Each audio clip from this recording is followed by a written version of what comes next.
Toastmasters, but we'll call you fellow speakers. About 5 years ago, I stumbled on this marvelous book right here. This book is called Meditation, a simple 8-point program for translating spiritual ideals into daily life. The author is Eknath Easwaran. He's from India, and he immigrated to the United States, and he set up a center in California. So I came across this book, as I say, 5 years ago. I read it, I absolutely loved it, and I put his ideas into practice. What I'm going to do this evening is I'm going to go through the program. I'm going to, like point by point, there's 8 points. I'm going to tell you the benefits that I've experienced from it, and then I'm going to tell you where you can go for more information. So let's start with the first point. The first point is meditation. That is the heart of the program. Now, I don't know what you think of when you think of meditation. I used to think of sitting in a place, in a chair, and being silent. And we do that in passage meditation. But what we do is we say a prayer, or one or more prayers, over and over in our minds. We memorize many prayers. Now, where do you get these prayers? Well, you could go to another book that Mr. Easwaran has written. This book is called God Makes the Rivers to Flow. And what he's done, he's actually captured prayers from all the major religions of the world. So Mr. Easwaran, even though he's Hindu, he's actually captured prayers from Islam, from Christianity, and so on. And he's captured them all in here. There are lots of lovely prayers in here. And you memorize these, that's what you do. And what you do is you start with, like the first prayer you start with, that he has you start with, is the prayer of St. Francis of Assisi. I don't know if you guys are familiar with that one. If you're not, please do go to the internet, download it, have a look at it. It's a fairly short prayer. It's easy to memorize. That's the one I started with, and I still use in my practice. Okay, so now where do you meditate? What you want to do is you want to set up a sanctuary in your home. I have 2 sanctuaries in my home, actually. I have one in the master bedroom, and I have one downstairs in the living room. What I've done is I've just bought a couple of pieces of wicker furniture, a wicker chair and a wicker table. And what I have on the wicker table is I've got like a little angel, for example, with a place where you can put a tea light. I've got a place where I can burn incense. If you know anything about feng shui, you'll know that incense raises the energy of a room. This is very much my finding, that incense does raise the energy of a room, and it's helped me a lot in my practice of meditation. So let's continue. Well, the next one is a shawl. This is something a friend of mine introduced to me, especially in the wintertime. If you use a shawl and wrap it around yourself when you do your meditation, what you find is it somehow seems to keep everything kind of like nice and cozy and makes you feel good. I use the shawl. I don't necessarily use it in the summertime, but certainly in the wintertime. So let's move on to point number 2 here, and that is the repetition of the mantra. M-A-N-T-R-A-M. You guys probably have heard people pronounce it mantra, M-A-N-T-R-A, and that's probably the plural of mantra, I would think. So what is a mantra? It's a Sanskrit word. Sanskrit is the ancient language of India, kind of like Latin, and it's a holy name, is what it is.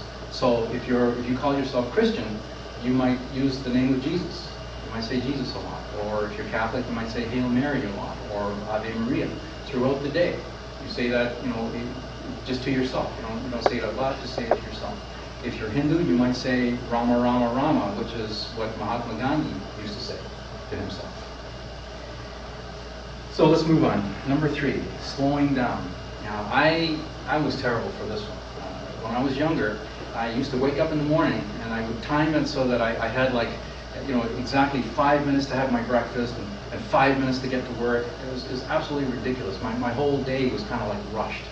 And I think our society that way is rushed. We rush too much. And this is what step number 3 is about, slowing down.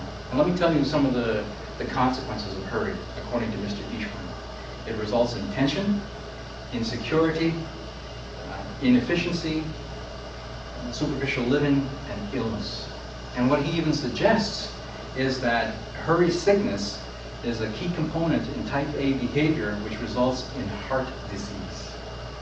So what is the solution for hurry? Well, it's very simple. You probably heard it. Early to bed and early to rise makes a person healthy, wealthy, and wise. This is what you do is you go to bed early, get up early, give yourself lots of time to have a good breakfast, make sure that you got lots of time to get to work. Don't time things to the second or the minute. That's just not a good way to live your life. The other thing is simplifying your life. And how do you do that? Well, you can't be good at everything, so don't try to be. Don't try to take on too much.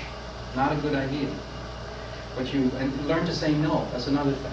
You can't be all things to all people. All right? That's step number 3. Let's go to step number 4. One-pointed attention. I think the most common thing that I see that in the way of abusing step number 4 is people eating and watching TV at the same time. In our society, they have something called TV dinners. TV dinners are absolutely just something you should not do. Don't watch TV and eat at the same time. Eating is something that you do to nourish your body. You want to focus 100% on your eating, and you want to do it with your loved ones.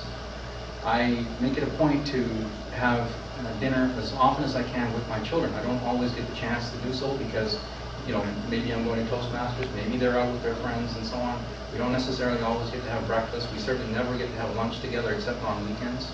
So eating is very important, but this is just one thing, eating and watching TV. Think about all the things that people do, even like in our society with the cell phone now. That's dangerous, isn't it? Driving and talking on the cell phone at the same time. I think they've legislated against that now, haven't they? So watch that. Really, really multitask. This is not. We're not saying not to multitask at work. Multitasking is different. We're talking about situations like eating and watching TV. That's step number 4, or point number 4. Number 5, training the senses. Advertising has conditioned us a certain way, right? They tell us eat this, eat that, drink this, drink that, do this, do that, wear this. No, you don't want to do that. What you want to do is you want to train your senses so that, for example, you eat what your body needs, not what your taste buds want. Like salad, for example. Salad is a good thing to eat. It doesn't necessarily look that appealing. I mean, a chocolate cake would probably be something a lot of people would want to eat more than a salad. But think about what a salad will do for you. So you've got to train your senses. Okay, you've got to make your senses your slaves, not your masters. Same thing with reading. What do you read? What do you watch on TV? What do you listen to? Do you some of this rap music out there with killing people and so on? Do you watch these awful shows on television where they demean people? I never watch horror movies.